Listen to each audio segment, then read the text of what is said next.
Tem um deste? Sou louca pelo meu.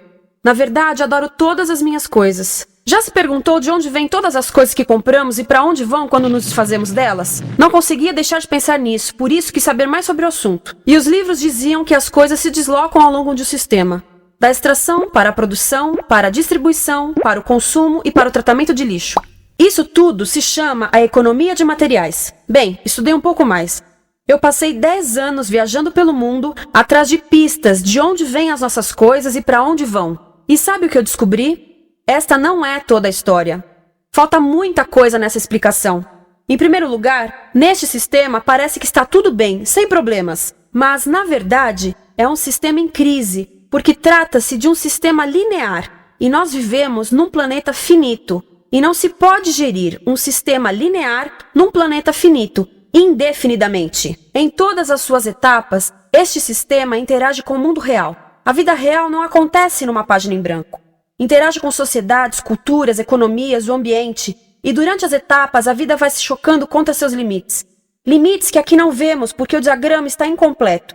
Então, voltemos atrás para preencher alguns espaços e ver o que falta. Uma das coisas mais importantes em falta são as pessoas. Sim, pessoas. As pessoas vivem e trabalham em todas as etapas desse sistema, onde algumas são um pouco mais importantes que outras. Algumas têm maior poder de decisão.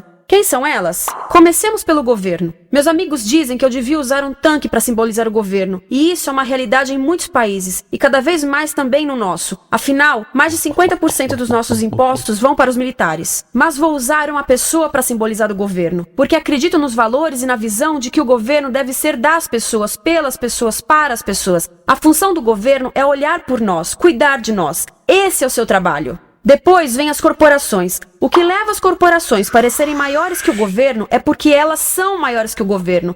Atualmente, entre as 100 maiores economias da Terra, 51 são corporações. À medida que as corporações foram crescendo, em tamanho e poder, assistimos a uma pequena mudança no governo, como se estivessem mais preocupados com o bem-estar deles do que com o nosso. Muito bem, então vejamos o que mais falta nessa imagem. Começaremos pela extração, que é uma palavra pomposa para exploração de recursos naturais, que por sua vez é uma palavra pomposa para destruir o planeta. A verdade é que cortamos as árvores, arrebentamos as montanhas para extrair os metais, consumimos toda a água e exterminamos os animais. Aqui enfrentamos o nosso primeiro limite. Estamos ficando sem recursos naturais. Estamos utilizando demasiados materiais. Sei que isto pode ser difícil de ouvir, mas é a verdade. Por isso temos que lidar com isso. Durante apenas as 3 últimas décadas, foram consumidos 33% dos recursos naturais do planeta. Desapareceram. Cortamos, minamos, perfuramos e destruímos o planeta tão depressa que estamos debilitando a capacidade do planeta para sustentar o nosso modo de vida. Onde eu vivo, nos Estados Unidos, resta-nos menos de 4% da nossa floresta original. 40% dos cursos de água estão impróprios para o consumo. E o nosso problema não é apenas estarmos utilizando demasiados recursos, mas o fato de estarmos utilizando mais do que a nossa parte.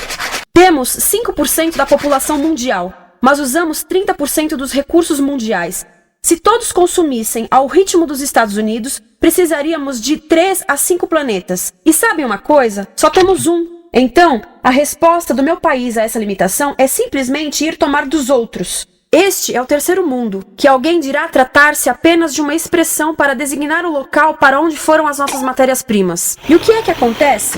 A mesma coisa, destruição do local. 75% das zonas de pesca do planeta estão sendo exploradas ao máximo ou além da sua capacidade. Desapareceram 80% das florestas originais do planeta. Só na Amazônia perdemos 2.000 árvores por minuto, o equivalente a um campo de futebol por minuto. Então, e as pessoas que vivem aqui?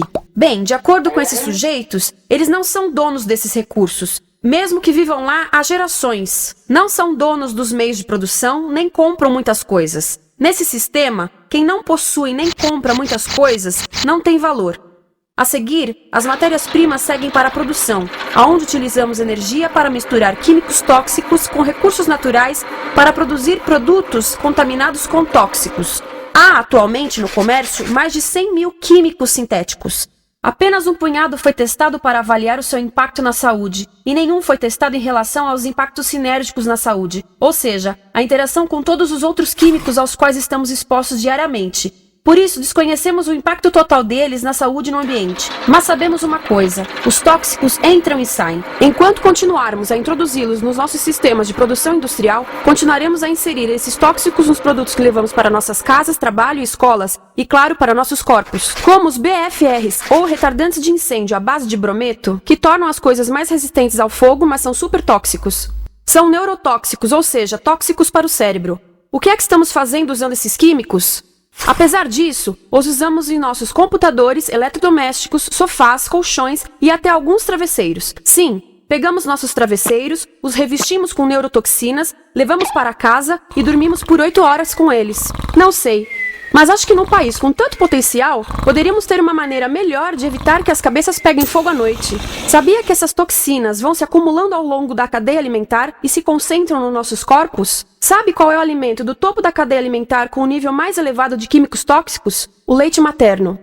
Isto significa que os menores membros das nossas sociedades, os nossos bebês, recebem as maiores doses de químicos tóxicos das suas vidas a partir do leite das suas mães. Não acha que é uma incrível violação? A amamentação deveria ser o mais importante ato humano de nutrição. Deveria ser algo sagrado e seguro. A amamentação continua a ser o melhor e as mães devem amamentar, mas nós deveríamos proteger esse ato. Eles deviam protegê-lo. Eu pensava que zelavam pelos nossos interesses. As pessoas que mais sofrem com esses produtos químicos são os trabalhadores das fábricas. Muitos são mulheres em idade reprodutiva, que trabalham com toxinas que afetam a gestação, carcinogênicos e muito mais. Agora eu pergunto, que tipo de mulher em idade reprodutiva trabalharia no emprego deste, exposta a estas toxinas, a não ser uma mulher sem outra alternativa? Essa é uma das maravilhas desse sistema. A erosão dos ecossistemas e economias locais aqui garante um fluxo constante de pessoas sem alternativas. No mundo, há 200 mil pessoas por dia se deslocando de ambientes que as sustentaram ao longo de gerações para cidades, onde muitas vivem em bairros de lata, à procura de emprego, por mais tóxico que seja. Não só os recursos são desperdiçados ao longo desse sistema, mas também pessoas, comunidades inteiras são desfeitas. Sim, as toxinas entram e saem. Muitas delas saem das fábricas em produtos, e muitas mais saem como subprodutos, ou poluição. E estamos falando de muita poluição. Nos Estados Unidos, as indústrias admitem liberar mais de 1.800.000 quilos de químicos tóxicos por ano.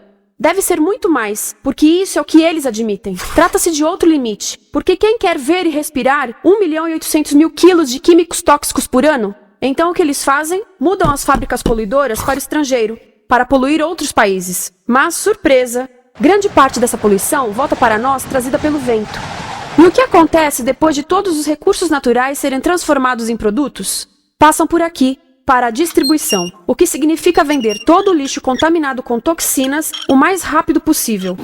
Aqui, o objetivo é manter os preços baixos, com as pessoas comprando os produtos em constante movimento. Como eles mantêm os preços baixos? Pagam salários baixos aos trabalhadores das lojas e restringem o acesso aos seguros de saúde sempre que podem. Tudo se resume em exteriorizar os custos. O verdadeiro custo da produção não se reflete no preço. Em outras palavras, não pagamos aquilo que compramos. Outro dia estive pensando nisto. Ia a caminho do trabalho e queria ouvir as notícias. Por isso entrei numa loja para comprar um rádio. Encontrei um pequeno rádio verde engraçado que custava $4,99. Na fila do caixa pensei, como $4,99 podem refletir o custo da produção e transporte desse rádio até ele chegar nas minhas mãos?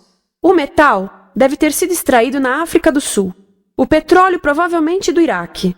O plástico produzido na China e talvez montado por uma criança de 15 anos numa fábrica do México. $4,99 não paga nem o aluguel do espaço ocupado na prateleira, nem parte do salário do empregado que me atendeu, ou as viagens de navio e caminhão que o rádio fez. Foi assim que eu percebi que eu não paguei o valor do rádio.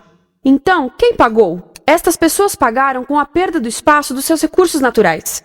Estas pagaram com a perda do ar puro, com o aumento de doenças como asma e câncer. As crianças do Congo pagaram com o seu futuro, pois 30% delas abandonam a escola para trabalhar nas minas de coltan, um metal que usamos em aparelhos eletrônicos baratos e descartáveis. Estas pessoas pagaram por não ter direito ao seguro de saúde.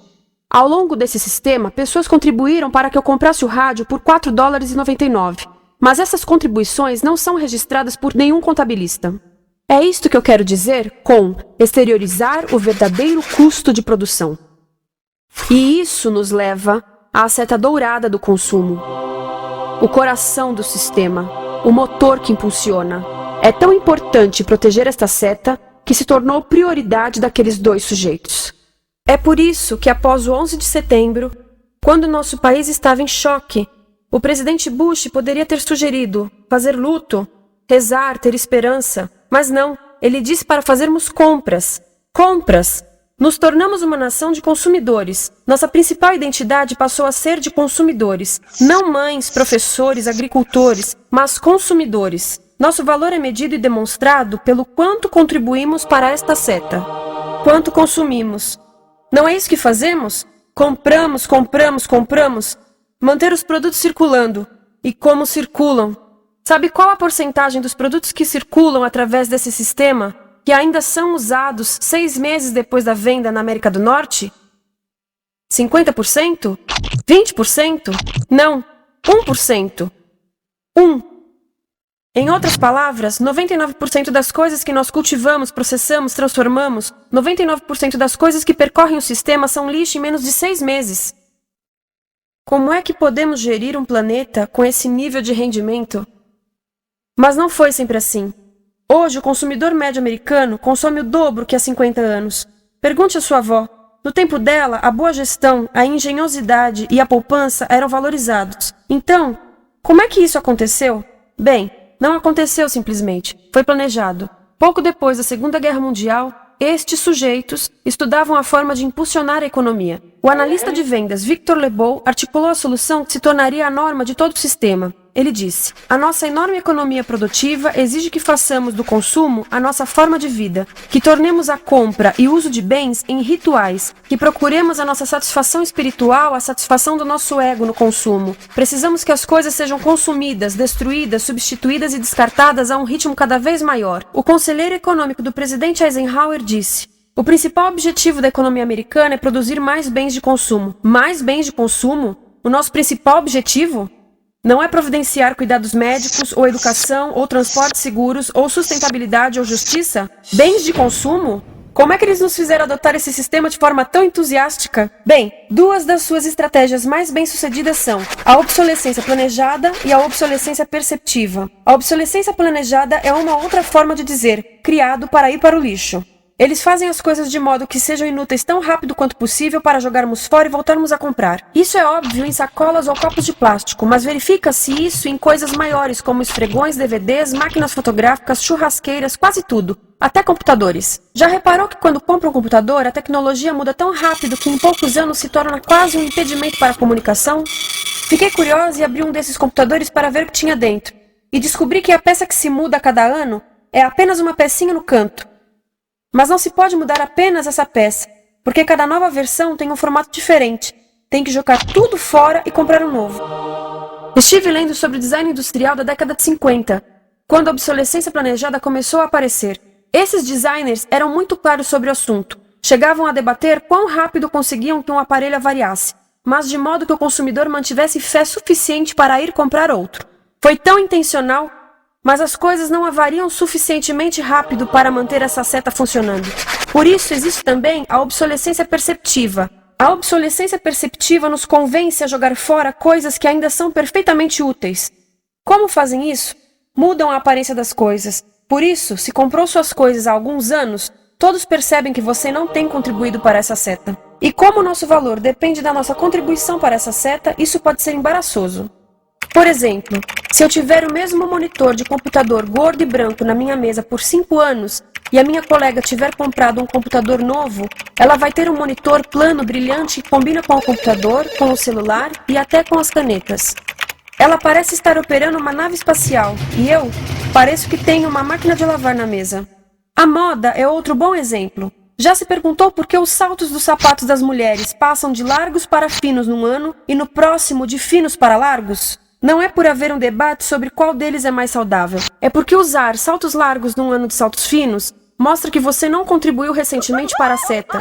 Por isso não vale tanto quanto a pessoa com saltos finos ao seu lado, ou em um anúncio. É para comprarmos sapatos novos. A publicidade e a mídia em geral têm um papel importante nisto. Cada um de nós nos Estados Unidos é bombardeado com mais de 3.000 anúncios por dia. Vemos mais publicidade num ano do que as pessoas há 50 anos viam em toda a vida.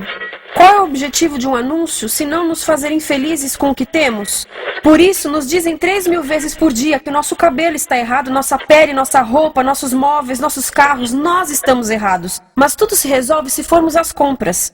A mídia também ajuda a esconder tudo isto e isto. Por isso, a única parte da economia que vemos são as compras. A extração, produção e envio para o lixo acontecem fora do nosso campo de visão. Por isso, nos Estados Unidos, temos mais coisas do que tivemos antes, mas pesquisas mostram nossa felicidade declinando.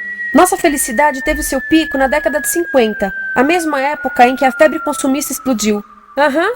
Coincidência interessante. Acho que sei o porquê. Temos mais coisas, porém menos tempo para o que realmente nos faz felizes. Amigos, família, tempo livre. Estamos trabalhando mais do que nunca. Analistas dizem que não temos tão pouco tempo livre desde a sociedade feudal. E sabem quais são as duas atividades que mais fazemos no pouco tempo livre que temos? Ver televisão e fazer compras. Nós, americanos, passamos 3 a 4 vezes mais tempo comprando do que os europeus. Assim, nessa situação ridícula, vamos trabalhar talvez em 2 empregos, e quando chegamos em casa exaustos e sentamos no sofá novo para ver televisão, os anúncios dizem que não prestamos, então vamos às compras para nos sentirmos melhor. Depois trabalhamos mais para pagar o que compramos e chegamos em casa mais cansados, vemos mais televisão que nos diz para fazermos compras outra vez. E estamos nesse ciclo de trabalhar, ver, comprar, e podíamos simplesmente parar. Então, no final, o que acontece a todas essas coisas que compramos? Nesse ritmo de consumo, não cabe tudo em casa, apesar do tamanho médio das casas ter duplicado nesse país desde os anos 70. Vai tudo pro lixo, e isso nos leva ao tratamento do lixo. Essa é a parte da economia de materiais que conhecemos melhor, porque nós temos de levar o lixo até a esquina. Cada americano produz 2 quilos de lixo por dia, o dobro do que fazíamos há 30 anos. Todo esse lixo ou é despejado num aterro, que é um grande buraco no chão, ou ainda pior, primeiro é incinerado e depois despejado no aterro. As duas formas poluem o ar, o solo, a água, sem esquecer que alteram o clima. A incineração é realmente ruim. Lembra daqueles tóxicos da fase da produção? Bem, queimar o lixo libera esses tóxicos no ar. Pior ainda, produz supertóxicos novos, como a dioxina. A dioxina é a substância mais tóxica feita pelo homem, e os incineradores são a principal fonte de dioxina.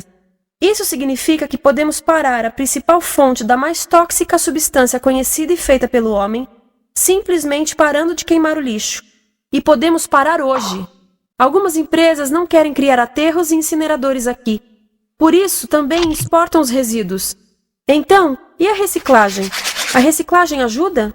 Sim, a reciclagem ajuda. Ela reduz o lixo nessa extremidade e depois reduz a pressão para minerar e colher mais nessa extremidade. Sim, todos devemos reciclar, mas reciclar não é o suficiente. Reciclar nunca será suficiente, por 2 razões. Primeiro, o lixo que vem das nossas casas é apenas a ponta do iceberg. Para cada saco de lixo que deixamos na esquina, 70 sacos de lixo são criados anteriormente, só para fazer o lixo desse saco que deixamos na esquina. Assim, mesmo que pudéssemos reciclar 100% do lixo das nossas casas, não se chegaria ao coração do problema. Além disso, grande parte do lixo não pode ser reciclado, ou porque contém demasiados tóxicos, ou porque é criado de início para não ser reciclável. Como aquelas caixas de suco, que têm as camadas de metal, papel e plástico, todas coladas. Não dá para separar essas camadas para reciclá-las. Como se vê, é um sistema em crise. Por todo o percurso, estamos batendo em limites, do clima em mudança ao decréscimo da felicidade. Simplesmente não está funcionando. Mas a parte boa de um problema tão generalizado é haver tantos pontos de intervenção. Há pessoas trabalhando aqui salvando florestas, e aqui na produção limpa. Pessoas trabalhando em direitos do trabalho, em comércio justo, em consumo consciente, no bloqueio de aterros e incineradores. E muito importante, em recuperar o nosso governo, para que seja realmente pelas pessoas e para as pessoas. Todo esse trabalho é criticamente importante, mas as coisas vão realmente começar a se mover quando enxergarmos as ligações, quando enxergarmos o panorama geral. Quando as pessoas ao longo do sistema se unirem, poderemos reivindicar e transformar esse sistema linear em algo novo, um sistema que não desperdice recursos ou pessoas, porque aquilo de que precisamos nos livrar é da antiga mentalidade de usar e jogar fora. Há uma nova escola de pensamento nesse assunto, e é baseada em sustentabilidade e equidade, química verde, zero resíduos, produção em ciclo fechado, energia renovável, economias locais vivas, já está acontecendo. Há quem diga que é irrealista, idealista, que não pode acontecer. Mas eu digo que quem é irrealista são os que querem continuar pelo velho caminho. Isso é que é sonhar. Lembre-se que a velha forma não aconteceu por acaso. Não é como a gravidade que temos que conviver. As pessoas a criaram, e nós também somos pessoas. Por isso vamos criar algo novo.